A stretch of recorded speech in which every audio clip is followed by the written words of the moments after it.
បាទសូមគោរពជំរាបសួរប្រិយមិត្តបងប្អូនអ្នកតាមដានវីដេអូក្នុងការដាក់បកាយបាទថ្ងៃនេះហើយខ្ញុំបាទពូលាក់ TV បាទបានមកដាក់បកាយទៅហើយនេះ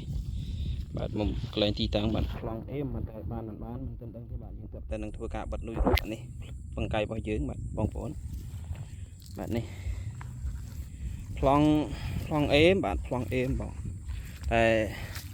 ត្រីមិនត្រីយើងមិនដឹងទេបាទគេដាក់លក្ខណៈថាដូចទ្រូដែរបាទទ្រូនេះបកាយរបស់យើងបកាយមានត្រីបាទបិទនុយហើយដូចជាអត់មានត្រីហើយយើងទៅមើលនៅមុខទៀតបាទយើងបកាយយើងច្រើនដែរបាទបកាយយើង50-60ដែរអញ្ចឹងយើងមើលទៅអ្នកនរនេះធ្វើម៉េចធីមនេះស្រឡាញ់ជួយចិត្តក្នុងការដាក់បកាយបានខ្លះមិនបានខ្លះក៏យើងចិត្តតែស៊ូទៅណាបាទចិត្តតែស៊ូទៅទោះបីជាមកយប់បាន2-3ឬក៏មិនបានយ៉ាងណាក៏មិនដឹងយ៉ាងណាទេយើងចិត្តតែស៊ូទៅបាទនេះអស់នុយទៀតហើយបាទអស់នុយទៀតនេះអស់នុយប៉ុន្តែត្រីអត់មានទេបាទអស់តែនុយអត់ណាប្លង់ទៅមុខទៀតហើយនេះយើងធ្វើការបិទនុយចឹងអ្នកនរនេះបាទនេះយើងបិទនុយដីបាទថ្ងៃនេះយើងធ្វើការបិទនុយដីតែឯងបាទអ្នកនរនេះពិបាកបិទនុយនេះបិទនុយយើងបិទនុយដីបាទនេះ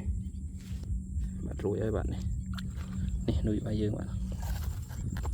នេះយើងទៅមុខទៀតបាទចប់ហើយបាទថ្ងៃនេះមកឆ្ងាយផងបងប្អូនបាទមកឆ្ងាយដែរបាទកាយមកពីផ្ទះចង់30-40 គីឡូ30-50 គីឡូ30-50 គីឡូតែលទ្ធផលដែលយើងទទួលបានបាទមងប៉ុណ្ណឹងអត់ទាន់មានត្រីទេបាទហើយនៅជាបកាយបាទនុយក៏នៅជានុយដែរបាទយើងដាក់នុយដីវាស៊ូខ្យងអត់បានអត់ហ្នឹងយើងស៊ូខ្យងអត់បានទេបាទចងច្រើនណាស់អ្នកនរនេះអត់មានត្រីស៊ីមានតែខ្យងស៊ីតែហ្មងតែខ្យងនេះបកាយរបស់យើងអត់មានទេបាទនេះ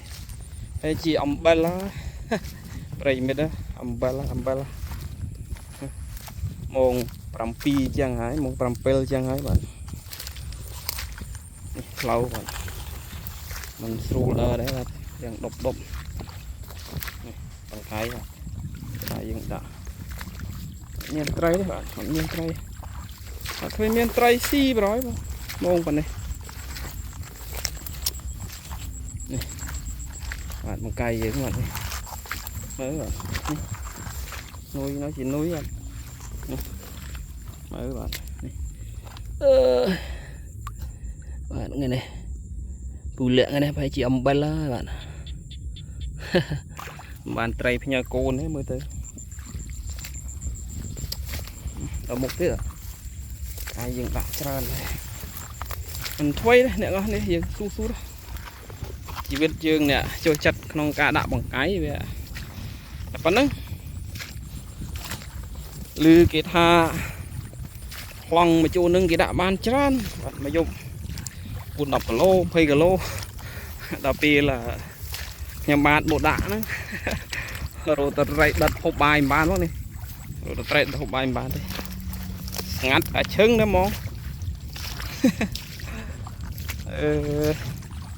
ចឹងបានថាយើងអ្នកចូលចិត្តឮគេថាដាក់ត្រូវដឹងតែមក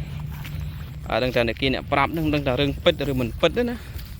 អ្វីដែលសំខាន់គឺយើងមកសិនពេលដែលយើងមកគឺអត់មានត្រីមែនបាទនុយក៏អស់ទៀតហើយអ្នកនរនេះបាទឥឡូវខ្ញុំបិទនុយមួយទៀតសិនចុះប៉ណ្ណឹងចុះចាំមើលអ៊ុតលទ្ធផលទៅជាយ៉ាងណាបាទ